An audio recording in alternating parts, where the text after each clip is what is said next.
दोस्तों नमस्कार।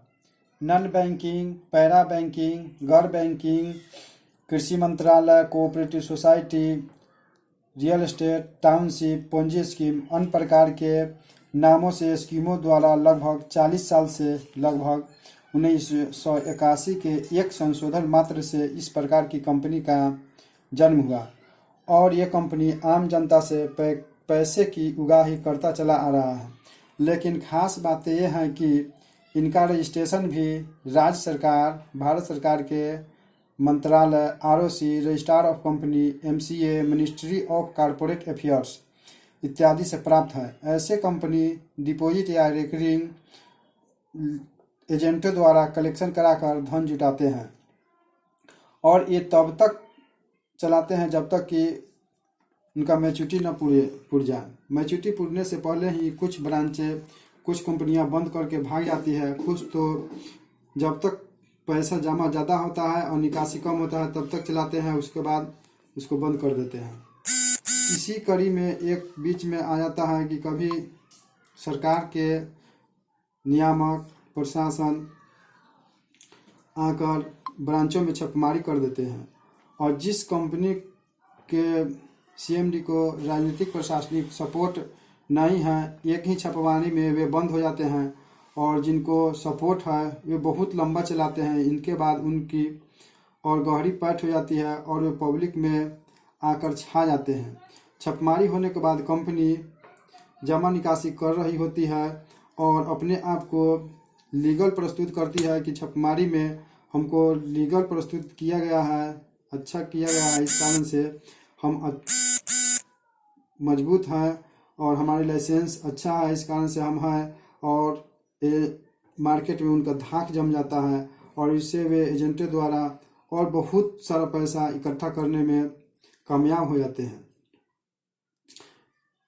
ये कंपनियां एजेंटों को से पैसा जमा कराने के साथ कमीशन देती है और कमीशन पर टीडीएस काटती है जो सरकार को टीडीएस देती है और कंपनी अपने व्यवसाय पर भी नियम के अनुसार टैक्स देती है। फिर भी कंपनी अपने आप बंद हो जाती है या सरकार के कुछ नियामक, आरबीआई, सेबी इत्यादि उन्हें अनलीगल करार देकर बंद करा देते हैं। तब एक अलग खेल चलता है और उस कंपनी को पोंजी स्कीम का जामा पहनाकर कंपनी पर केस चलाकर कंपनी के जो कमज़ोर और बिना राजनीतिक प्रशासनिक सपोर्ट के जो व्यक्ति हैं, जो सीएमडी है, उन्हें जेल में डाल दिया जाता है और बाकी जो कंपनी के सीएमडी है उन्हें स्वतंत्र छोड़ दिया जाता है। कंपनी की संपत्ति जब्त कर ली जाती है और उन्हें ऐसे ही छोड़ दिया जाता है, जिन्हें अन्य लोग हथिया भी लेते हैं। इसी बीच में एक कड़ी आती है एजेंट और निवेशकों की। निवेशक एजेंट पर लगातार अपने पैसों के लिए दबाव बनाते हैं और इस दबाव से एजेंट तो पहले तबाह हो गए रहते हैं कि वे एक बेरोजगार हो जाते हैं, उनकी कमाई बंद हो जाती है और उनके बाद निवेशकों के दबाव में वे तनाव में आ जाते हैं और सरकार की गलत नीतियों के कारण जो कंपनी बंद हो जाती है तो उन्हें अपना घर द्वार छोड़कर भागना पड़ता है। कहीं कहीं तो कितने एजेंट निवेशकों द्वारा बुरी तरह पीटे जाते हैं, जिस कारण से कितने एजेंट आत्महत्या तक कर लेते हैं। इसके बाद एक कड़ी आती है प्रशासन की। इसके बाद सभी जो बचे एजेंट रहते हैं, जो एजेंट है और निवेशक है, सभी मिलकर एफआईआर, कोर्ट कचहरी, प्रशासनिक, राजनीतिक, सीएम से लेकर पीएम तक को चिट्ठी देते हैं, धरना प्रदर्शन करते हैं, फिर भी आखिर इसका कोई नतीजा नहीं निकलता। फिर एक दो दशक बाद फिर इसी तरह की कंपनियां नया नाम, नया आयाम लेकर फिर नए नए युवाओं बच्चों को फंसाती है और फिर यही रोजगार चलता है और फिर सरकार फिर पुनः बंद कर देती है।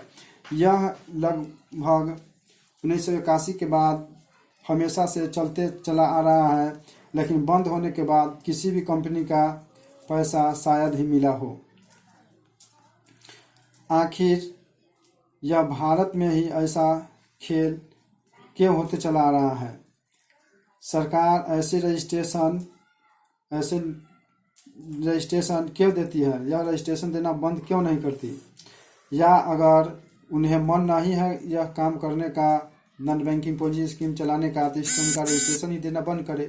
अगर नहीं तो अगर चलाने का है तो जिस अनुसार से ठोस नियामक RBI, IRDA जो कि बैंक और इंश्योरेंस कंपनी को गाइड करती है, ठीक उसी ढंग से सुरक्षित नॉन बैंकिंग, पैरा बैंकिंग जो भी हो पूंजी स्कीम का इस ढंग की एक ठोस नियामक बनाकर रजिस्ट्रेशन देकर इसे भी अच्छा ढंग से चलाया जाए।